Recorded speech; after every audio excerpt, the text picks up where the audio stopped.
नमस्कार. आपल्या सर्वांना कल्पना आहे की आई तुळजाभवानीचं मंदिर आणि परिसराच्या आराखड्यावरती काम चालू होतं. महाराष्ट्राची कुलस्वामिनी आई तुळजाभवानीचं मंदिर आणि परिसर या विकास आराखड्याला आपल्या महायुती सरकारने मान्यता दिली होती.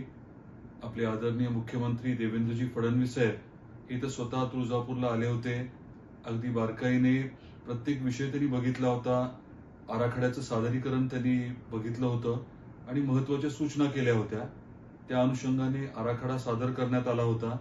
मंत्रिमंडळाची मान्यता झाली होती आणि आज एक अतिशय महत्वाचा टप्पा म्हणजे याला प्रशासकीय मान्यता देऊन शासन निर्णय निर्गमित झाला आहे.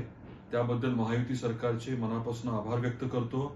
खास करून आपले मुख्यमंत्री देवेंद्रजी फडणवीस साहेबांचे मनापासून आभार. दोन्ही उपमुख्यमंत्री एकनाथरावजी शिंदे साहेब आणि अजितदादा पवार साहेब यांचे देखील मी मनापासून आभार व्यक्त करतो.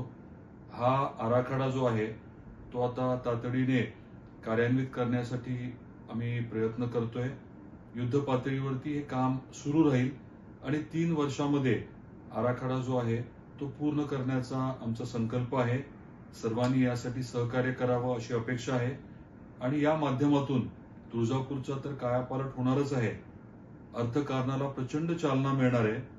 परंतु सगळ्यात महत्वाचं म्हणजे आईच्या दर्शनासाठी येणारे जे करोडो भाविक आहेत त्यांना आल्यानंतर एक वेगळ्या पद्धतीचं दर्शन मिळेल, समाधान मिळेल आणि प्रचंड ऊर्जा घेऊन ते आपल्या घरी जाऊ शकतील.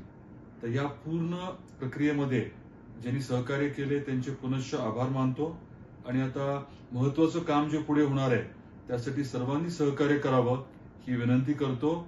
जय भवानी.